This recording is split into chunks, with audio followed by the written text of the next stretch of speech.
All right, the court is calling 2021 CR 4788, State of Texas versus James Stegmeyer.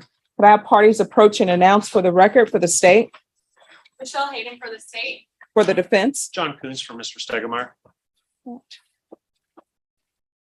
Just make sure you speak up. All right, and are you Mr. Stegmeyer? Yes, I am.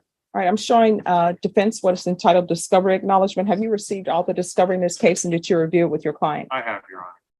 Court will find that the state is in compliance with discovery. This says no application, but I see that there's an application for deferred adjudication. It should say that the state makes no recommendation or that basically we're silent. I apologize if there was an error. Oh, no problem.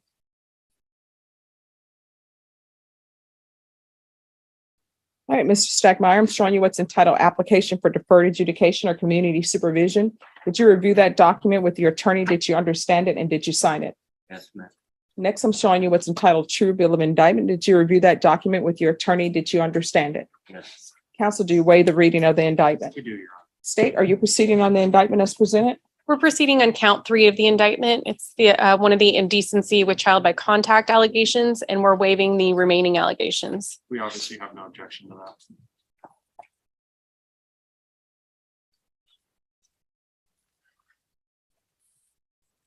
All right, Mr. Stegmeyer, I'm showing you what's entitled court admonishments and defendants waivers and affidavit of admonitions. Did you review that document with your attorney? Did you understand it? And did you sign it in all the appropriate places? Yes, ma'am.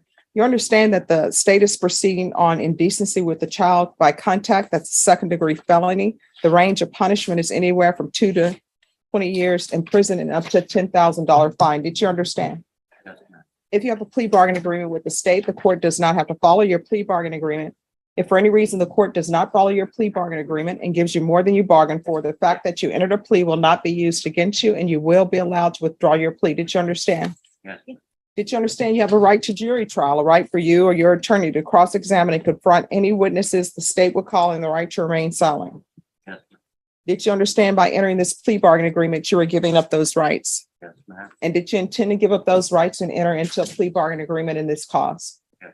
Did you understand that the court would grant your application for deferred adjudication? If for any reason your deferred adjudication were revoked, the court could find you guilty and sentence you up to 20 years in prison and up to a $10,000 fine. Did you understand? Yes, ma'am. Counsel, has your client been able to provide you with any defenses? Judge, he has, and if I could put on the record about his mental competency and status, Yes. when I was appointed to represent him, I was informed by his family. Okay, excuse me. Everybody in the box, you need to whisper. If you can't whisper, you need to stop talking until we finish on the record. Defense? Oh, do you need me to start over? Sure. When I first got appointed on this case, Judge, Mr. Stegmeyer's family informed me that he had a long history with the VA dealing with his Parkinson's and that he had been diagnosed with dementia some 20 years ago in the early 2000s.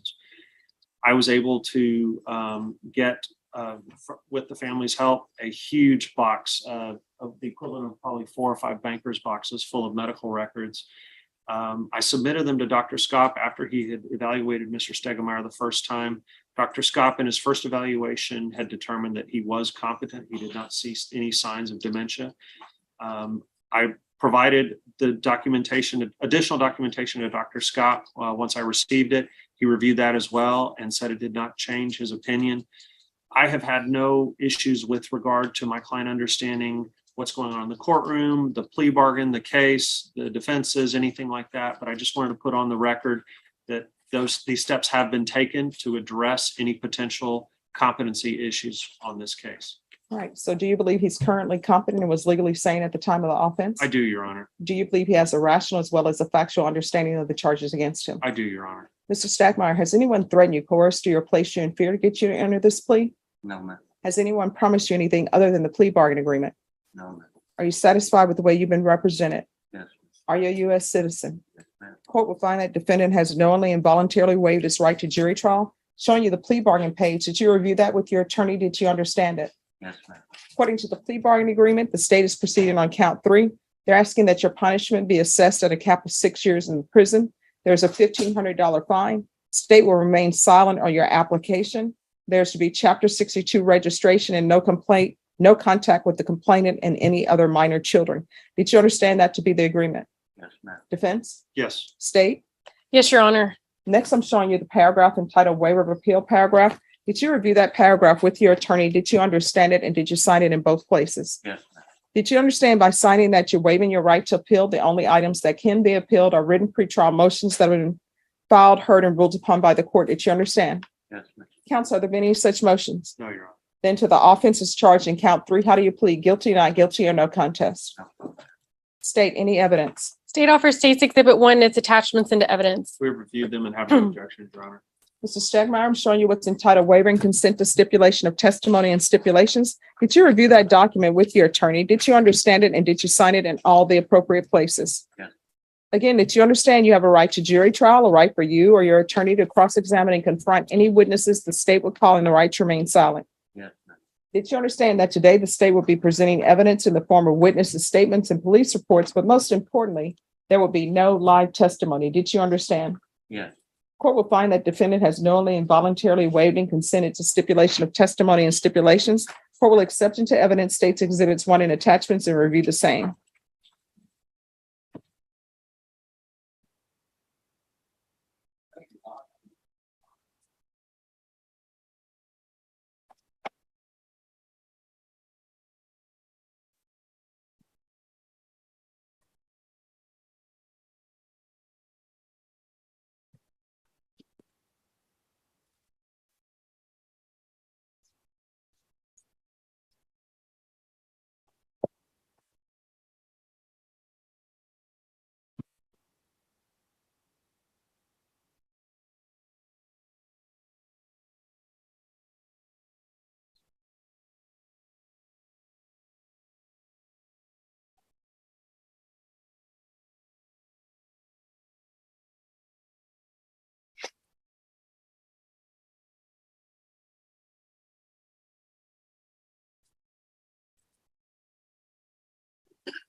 All right, after reviewing State's Exhibits 1 and attachments, the court will find there is sufficient evidence to find you guilty. The court will defer finding of guilt as you've applied for deferred adjudication.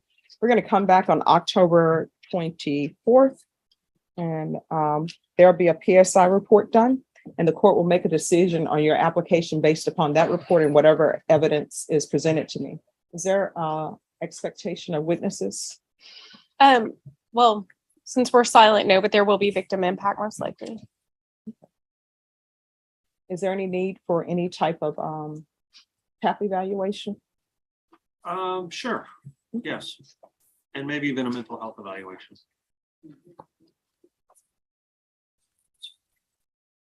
All right, we can do MIC, but I do believe that even if people were to qualify Maya based upon the charges, they probably won't accept him. Okay. All right, so I'm going to want a PSI report on Mr. Stegmeyer. We're going to come back on October 24th, and on that date, I'll let you know my ruling on your application. Is there anything else from either side? No, Your Honor. No, Judge, thank you.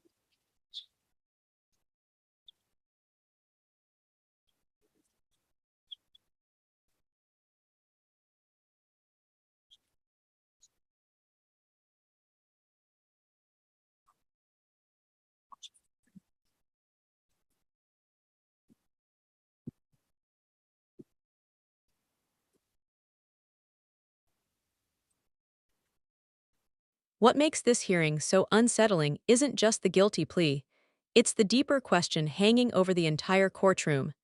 How much should mental decline matter when the charges are this serious? The defense tried to paint a picture of a man battling Parkinson's and dementia, but in the end, the court still found him competent enough to move forward.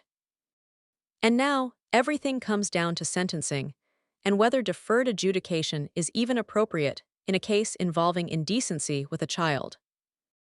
Cases like this force the justice system to balance accountability, mental health, and public safety all at once. But what do you think? Should mental illness ever reduce responsibility in crimes this severe?